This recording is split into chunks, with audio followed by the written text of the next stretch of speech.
season. We are a bad team a little bit, Yeah. you know. But also like don't put extra pressure. What an alley oop. We don't put extra pressure on the Rockets if we don't need it. It's interesting. You look at the team; they're fun to watch. I mean, if they're exactly what you pretty much said all over our show, Bayou City Boys, before the season started, is don't expect to win a lot, but expect to be entertained and excited, and that's what they are in the city. They're that team that is exciting to watch. You're gonna be pissed when if you put too many emotions in, But but also, like, you know, they're young dudes. So, like, when they make certain mistakes at the end of games and you understand it's like, okay, I expect you to make that. You never seen that before. You never done that before. You're yeah, 19 years old. You know what I mean? You're like, all right, I sympathize with you. We're yeah, good. You grow with them, you know? So when they yeah, do no. good, it means more. Yeah, and it's I think like what was it, Jalen Green on the pass he did with the alley oop in the 76ers, Mm-hmm. and they were roasting him, and then people were like, dude, he was in the moment, like he's gonna learn when to do those certain things, like you said, and The alternative is what it would have ended up being good, and then you were to say it was a good idea. It's like he took a shot. Fuck it, we were up, we won. Give him it's like something, you know. it's like when they take 3 pointers and they're like, oh, it's a bad shot, and it's like, oh wait, never mind, it went in. It's okay now. It's yeah, I don't know. I think the biggest thing with them is they're not the worst team from what it looks like. But then again, we say that and then you get whooped by San Antonio. Well, see, that's my issue. It's like I look at them and it's like I could see you getting better. A lot of them getting better. Kenyon, Jalen, but it's I don't see intent. And it's like I don't what I mean, but it's the coaching. It's all coaching to me because it's like y'all are not playing like a system. You're not learning how to develop certain skills. You're just out there learning how to make better decisions.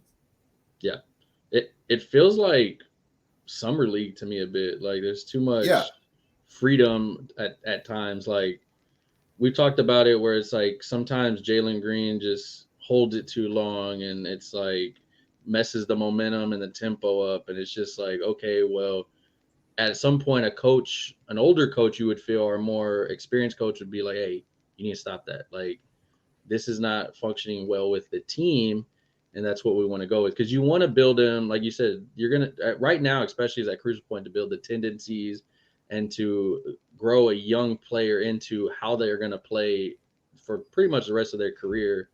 I mean, look at Carmelo Anthony. He had a lot of bad tendencies, and when he ended up having to become more of a role player in his later years, it hurt him. It was something he had to learn at his later career because he was never taught that. It was go out there and yeah. just shoot. And He didn't know how to play within a system on a yeah, team. It's okay. I don't want to talk bad about Silas because he's a good coach, but no, I yeah, really don't want to talk bad about him because he lost his dad today. yeah. Rest in R.I.P. peace, Paul Silas. man. Um, It, but I do think I see a new coach in the foreseeable future. do you see any? I mean, December 15th is the when a lot of the players that were signed can get traded in the NBA, so it opens up the books a lot more. That's why I'm adamant about the Houston Rockets trading Eric Gordon before Utah trades anything. I have a feeling Utah's about to clean house because they want to get in the Victor Tankathon, and they're doing too good. Yeah, So they got to get not as good, you know. And plus, play other teams can use. Oh, what a block! Other teams can use players like Olenek and Clarkson. yeah, So don't let them make a trade before you and dictate what things are worth, like they did with the Rudy Gobert trade. That's yeah. how I feel about that. Like, There's a no lot of disrespect to Eric Gordon, there's just not a place on this team for you. Like, yeah, you're no longer we no longer rely on you for any defense. You're not one of the better defenders anymore. You can't facilitate. So if you're not lighting it up for three, then you're not helping me. I'd rather try somebody else. yeah. And it's since we're so young, I'd rather give the minutes to a younger player to. I mean, you can learn in the G League, but it's not the same as learning against NBA caliber players, making, like you said, those mistakes, making those tendencies, teaching them that, and you're around a core of guys that you're gonna grow with. I mean, we've seen it before with teams where that core grows and it starts to become something and blossom into something. And that's where I feel like with Gordon, you did your job when we were going up against Golden State pretty much. thank you.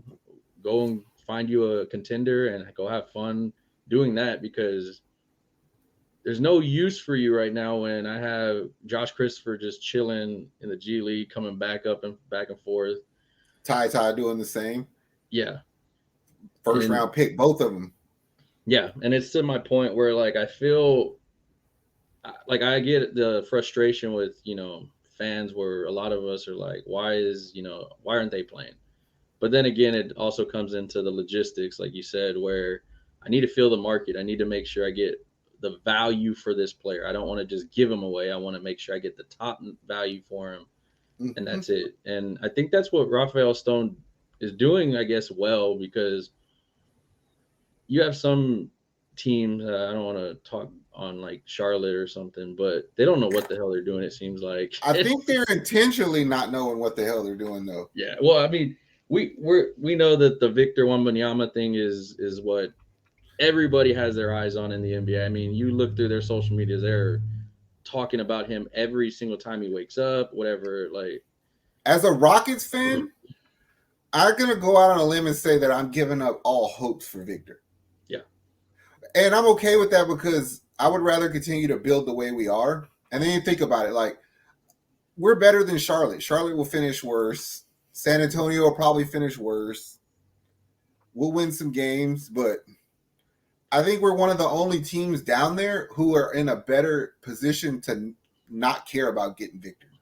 And yeah. Orlando has 2 first round, probably 2 top 7 picks. So, And I think if the Jalen Green, Jabari, Alvin Sengun, Martin Jr., if all of them weren't progressing and I wasn't seeing progress, then I would probably be like, damn, I really want Victor. Like, yeah. I want him. Like, from a dream aspect, oh, we get Victor, I'm going to be ecstatic. Draft day, you're going to see me probably run around this whole camera and everything.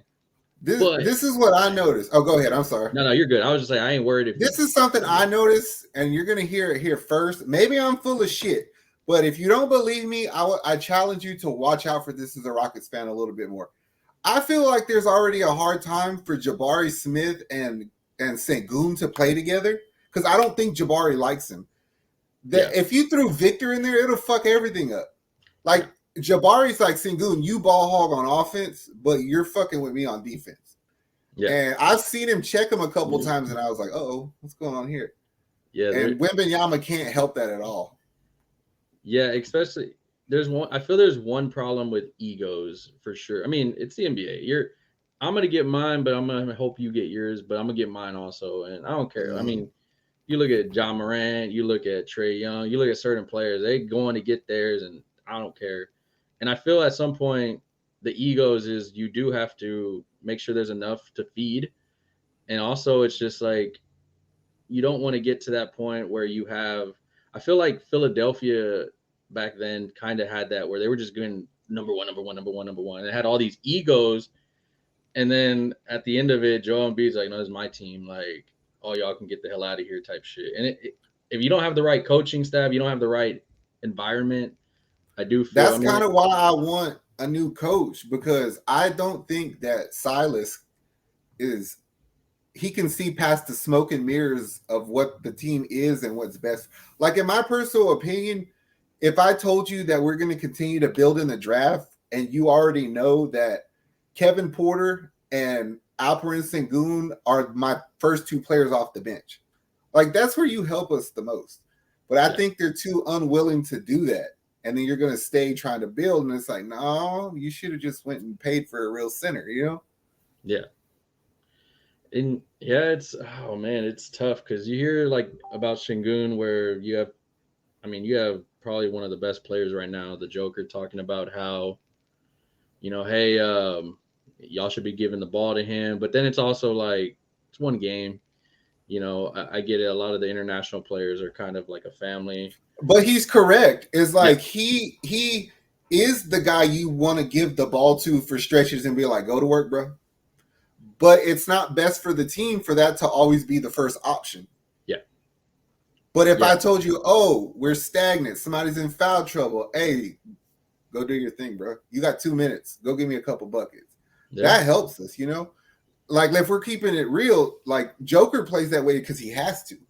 Yeah, I mean, it's a totally different thing. I mean, he doesn't Yeah. have his So shooting people guard shouldn't ain't look out at there. it like equal.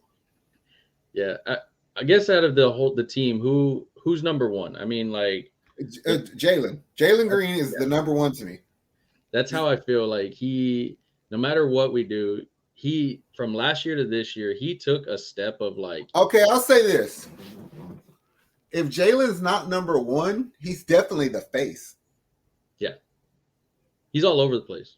If the system indicates that he's not number one, I can get that, but he's the face of the team. Yeah, I feel it's weird. Like But that's my point. Is like you don't know who 1, 2, 3, 4 option because we don't run a system.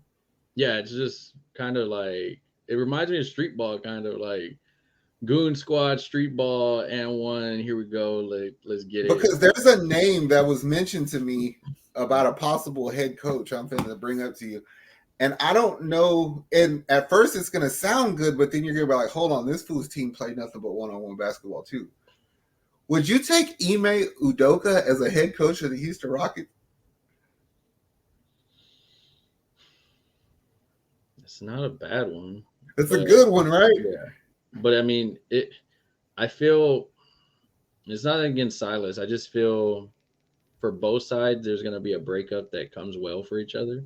Mm-hmm. And I feel for the Rockets, for what he's able to do for a team, I feel the Rockets are not that at that point. So go and enjoy yourself with a better team. And I feel like for Udoka type of thing, he'll give you that extra grit, I guess. That Man, could you imagine Paul Silas coaching a team like the Knicks? Ooh, like that's where he needs to be. He don't need to be with us. Yeah. Yeah. Like I was floating the Sam Cassell's name out there too because I just think he's about ready, and plus he's a Rocket legend, so that would be a good one. But then I thought about Kenny Atkinson. Mm. And the reason I'm thinking about Kenny is my first choice would be because he was the dude that kind of started to rebuild Brooklyn when they had D'Lo and Karis LeVert and they were in the bubble. Like, okay, you developed a team before Kyrie and them fucked it up, but like you know how to do what we need done. You know what I mean? Yeah. So that's why I was thinking Kenny Atkinson. Yeah, I feel like where they're at now, I don't think they expected to have development this fast. And you're seeing a lot of the guys where they're hitting a ceiling and they need that extra thing to get them over. And I feel that's, like you said, coaching. And I see where they tried to put like older coaches around Silas to kind of give it.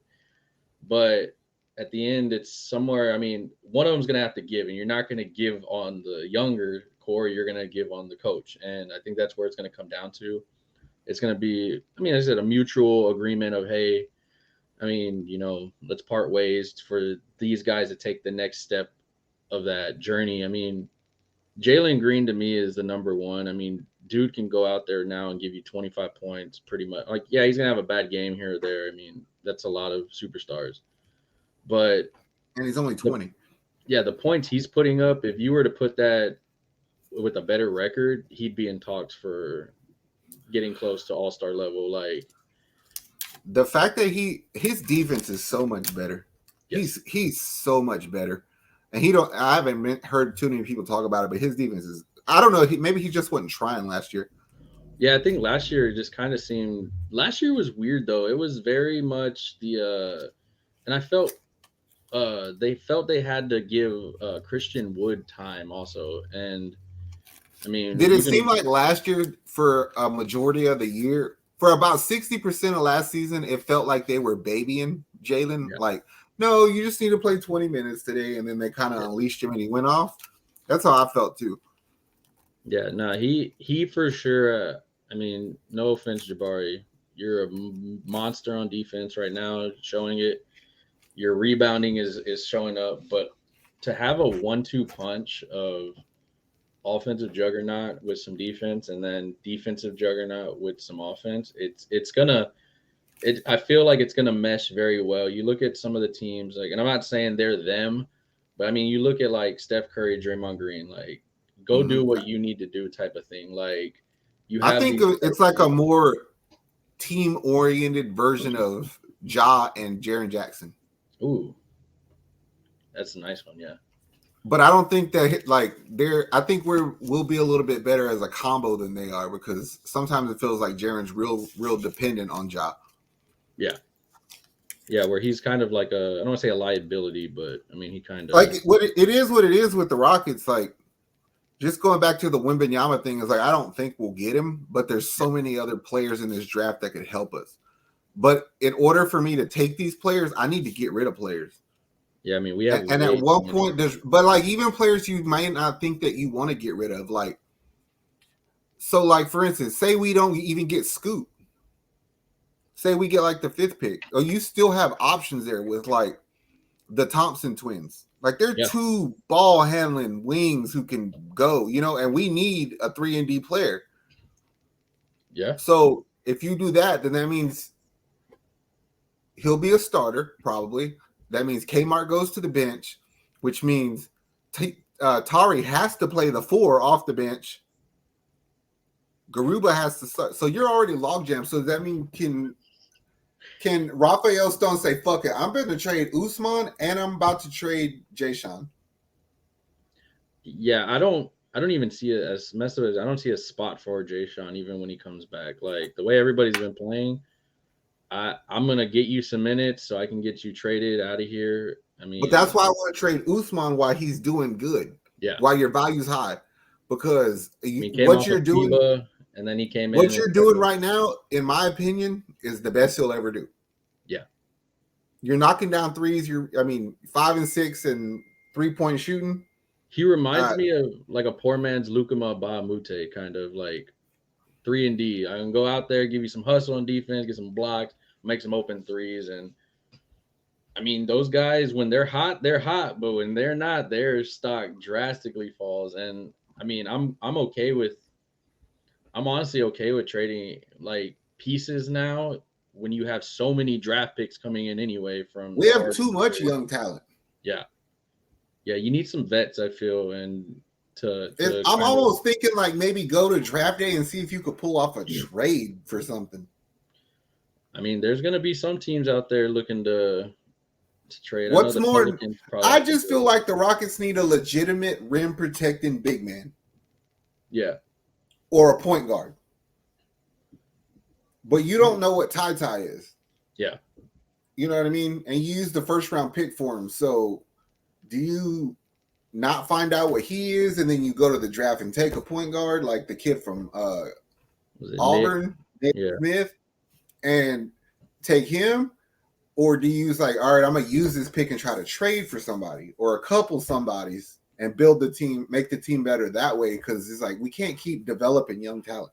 You know what I mean? Yeah. At some point, you have to flip it. It's like what Boston did is they took 2 young elite players, Tatum and Brown, and they put them in a group of vets. Like, boom. Yeah. And it worked. That's what we need to do. Horford over there, Marcus Smart over there. I mean, for me, as in my head right now, who my cornerstones are is Jalen Green and then Jabari. I feel is they give you 2 different opposite things that I want, a yin and yang factor. Let me ask you this. Because to me, it's like Jalen, Jabari, Alperin. Yeah. So to me, it's like the question is Alperin is Jabari a little bit ahead of Alperin only because of what we spent for him? Yes, I think. Okay, so then we have 3. Yeah. Yeah, and so for me, like a big 3, that's why I don't feel worried about getting Victor. If we get him, of course, cool. You get so many options of what to do, trade it, whatever. But it's like I feel that you have I don't want to say big 3, but you have 3 guys that can go get their buckets and then can be pretty much, if you put any one of these 3 on a team like New York, on a team like Charlotte, they're going to be a face of that franchise for what they can give you as that guy. So now if you can work those 3 around, I'm sorry, Kevin Porter, you're the odd man out. I love you, but you're an odd man out, sadly. And unless he's willing to take the role of the 6th or 7th man.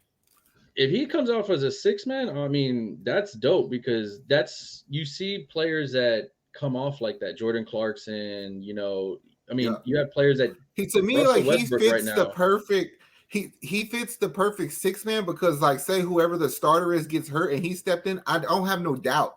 Like, I believe in you that much, so we don't skip a beat. Yeah, and then I know you're that guy on that second rotation. I'm like, oh, it's in his hands. Cool. The offense is not going to be stagnant. It's not going to stop. It's going to have a lot of movement, and that's where I do feel like this year is okay. Now we're going to see what we get, and I won't be surprised, honestly, December 15th if I see 1-2 trades happening. And the Rockets always seem to put their hand in somebody else's trade at times. Like, oh, okay, let me get rid of this real quick. Or The thing is I'm willing to package a lot of shit for some players. Yeah. I just can't think of what I want. Like, honestly, so if I told you we're keeping Jalen, we're keeping Jabari, we're keeping Sengun, we're keeping Kmart, we're keeping Ty, we're keeping Tari, but everybody else is up for trade, it's like, okay, what would I want? Like, what could I realistically get? And I can't think of anything.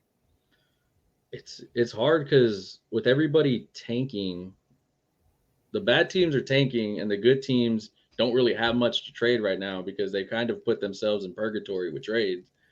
It's kind of, you have to look at, I guess, those middle teams and see if they're like, am I not good enough to make it? Am I not bad enough to tank? Like, what am I going to do now? And it's hard because I think until we know, like, I mean, you kind of know the 5 teams that are quote unquote tanking or trying to win, but they don't have enough of something.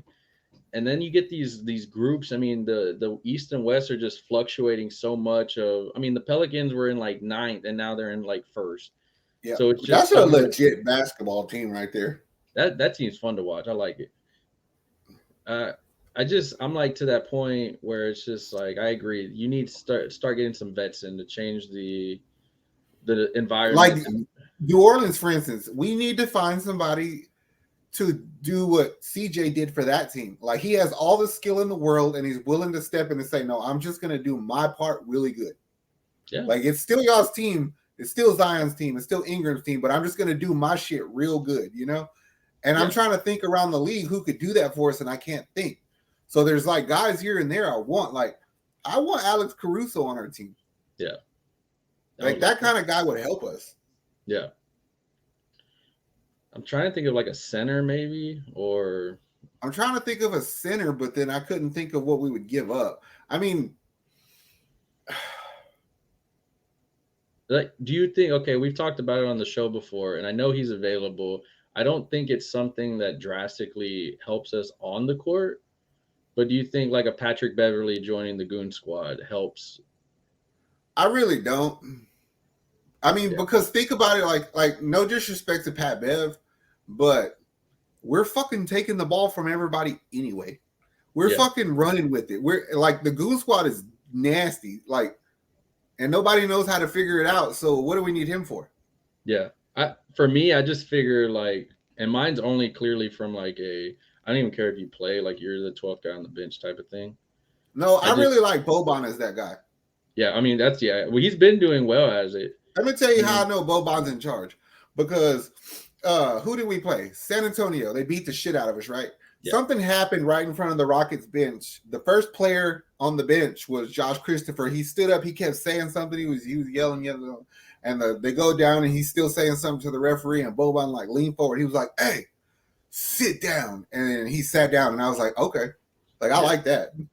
Yeah, and he's loved. I mean, for me, he was a great pickup, just from that standpoint of the way that, I mean, you have Sengun. Of course, the culture is totally different, but you have a player that has dealt with the NBA culture, the lifestyle coming from overseas and into it. And I think it's been a great transition. You need those guys that can help. I mean, with Eric Gordon, with some of these guys, Boban with some of the international, Garuba and all them, like, it helps out, I feel, for sure. Like, if I could get a player on the cheap, like one guy I would like to have, if I can get him on the super cheap, and I don't even know why I want him because we already have Boban not doing nothing, but like JaVale McGee. because a lot of guys who've been playing underneath him the past few years, they're doing better. So I wouldn't mind that. It's all that experience he got from playing for the Warriors, and then he got his shit together, and then he's been like a mentor ever since. I mean, if anybody can help your team, no matter what, homeboy that was shacked in a fool. Yeah, for sure. Too bad Boogie don't play in the league no more. I'd like to have him back. I know. This Rockets team. Oh, good block, Jabari. I know this recording is gonna be out, and y'all gonna be like, "What the hell are they talking about?" But Jabari just blocked they're Giannis on a rundown. This game versus the Milwaukee right now is what you should be proud of when it comes to the Rockets for these spurts of what you're seeing. They like fly slam jam. This is that's what you should do. Take clips of this game right here and do fly slam jam too. It's like hey, put some pictures of each other. Who do you remind me of? Hey. Oh man.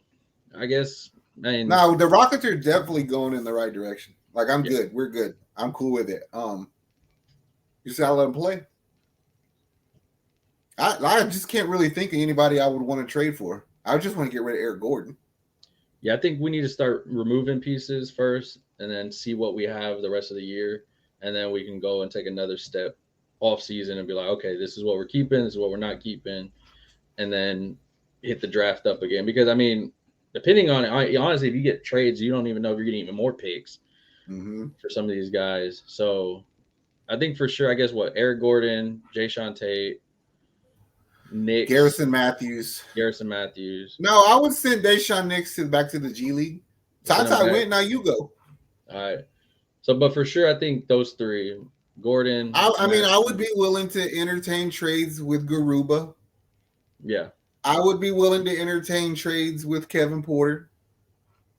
And maybe honestly, even Josh Christopher. Like, if I'm getting something back that helps us. Like, think about what Cleveland did. They just started trading shit. Yeah, and it worked. Yeah, it did. And I mean, people thought they were stupid for letting Sexton leave, and then look what happened.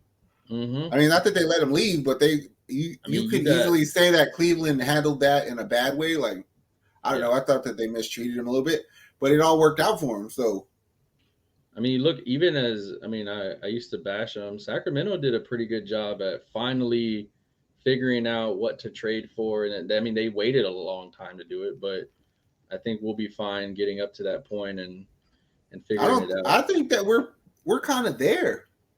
Yeah. Like, I mean, we're competing with top teams tonight. Milwaukee for this recording. We've competed with Golden State. We competed with, majority of the teams that you expect to compete with that are going to probably blow us out. We're not allowing it. We're a tough matchup for them every single time. But that's the thing is, like, they're a young team too. But if we're keeping it real, De'Aaron Fox got years. Yeah. Sabonis got years. Yeah. Harrison Barnes, he got years. So y'all have time. Y'all just suck for a long time. Yeah. And we're right there. I mean, I ain't scared of those motherfuckers. We playing like John Lucas, man. How much I'm working for this? I swear my dreams are too important.